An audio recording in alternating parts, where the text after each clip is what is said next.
जो है work for a river, यानी कि अब नदी के क्या कार्य हैं।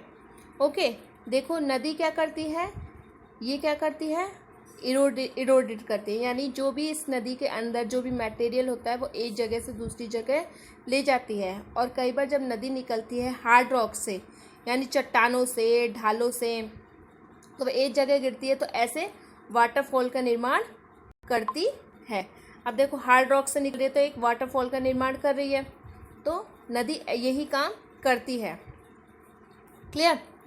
अब देखो एक डू ये बता रखा है कि आपको पता है कि जो सबसे बड़ा वाटरफॉल है वो कहाँ पर है, एंजल फॉल्स है, जो कि वेनेजुला दक्षिण अमेरिका यानी साउथ अमेरिका में है। उसके बाद नियाग्रा है जो कि कनाडा और यूएसए के बॉर्डर पर आता है। फिर है नॉर्थ अमेरिका में विक्टोरिया फॉल्स, यूएसए में ओके विक्टोरिया फॉल्स है जो कि जाम्बिया और जिम्बाब्वे के बॉर्डर पर आता है। यानी ये 3 वाटरफॉल्स का बारे में बता रखा है। उसके बाद आता है as the river enters the plain twist. देखो जैसे रिवर्स जो होती है वो बैंड होती है तो वो मिएंडर बनाती है। ओके, मिएंडर क्या होता है, यानी कि मिएंडर्स के बाद, मिएंडर्स को हिंदी में कहते हैं विसर्प। इसके बाद वो कैसे अपर्दन लूप लेती है, यानी वह कैसे पानी छोड़ती है, ऑक्सबो लेक बनाती है, कैसे फ्लड प्लेन बनाती है, लीवीज बनाती है, डेल्टा बनाती है। इसके लिए अभी आप एक वीडियो देखिए। अब देखो ये क्या है, नदी के यही कार्य हैं कि वो कैसे अपना काम स्टार्ट करती है, यानी वो कैसे ढालों से, स्थानों से निकलकर एक वाटरफॉल बना रही है, कैसे वो एक मिएंडर बना रही है। ये जो एरिया है आपको यही मिएंडर कहलाता है, वो जो अभी आपको पता चलेगा।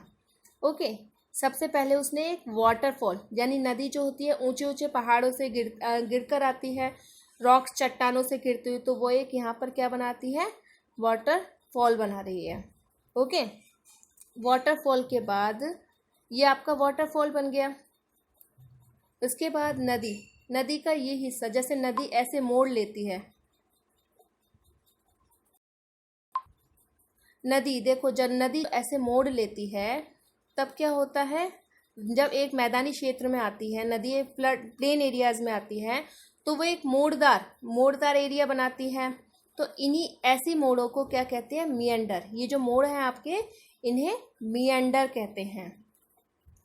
ओके, इसके बाद क्या होता है, इनके किनारों पर लगातार क्या होता है, अपर्दन यानी इरोजन और निक्षेपण शुरू हो जाता है, डिपोजिशन शुरू हो जाता है। इसके बाद क्या आता है, विसर्प लूप के सारे निकट सारे एक नदी से कट जाते हैं, और ये ऐसे नदी से कट गए तो ये क्या बन गया, ऑक्सबो लेक बन गई, यानी चाप झील। ओके, तो इसके बाद नदी जो है तटों से बाहर बहकर आने लगती है, तो ये एरिया क्या बन गया, अब ये नदी फ्लड आ गई, बाढ़ आ गई, ये तटों से बाहर बहकर आने लगी। इसके कारण क्या हुआ, क्षेत्रों में बाढ़ आ गई, और निकटवर्ती महीन मिट्टी जो होती है, छोटे छोटे जो पदार्थ होते हैं, जैसे आपने सेडिमेंट्स बोलते हो, अवसाद बोलते हो, वो इनको एक जगह डिपॉजिट करती रहती है, और जिसके कारण फ्लड प्लेन के बन जाता है। अब ये देखो फ्लड प्लेन बन गया। ओके, ये तटबंध बन गए। इसके बाद ये तटबंध बन गए तो नदी का प्रवाह, डिस्ट्रीब्यूटरीज आ गई, ये डेल्टा। अब ये जो डेल्टा एरिया देखो, एक नदी है, ये डिस्ट्रीब्यूटरीज बड़ी नदियों के साथ साथ छोटी नदियां जो होती हैं उनके साथ मिलकर एक डेल्टा का निर्माण करती हैं। ओके, ये आपका डेल्टा बन गया। ओके, इसे मुहान अवसाद होते हैं जिसके कारण एक डेल्टा का निर्माण होता है।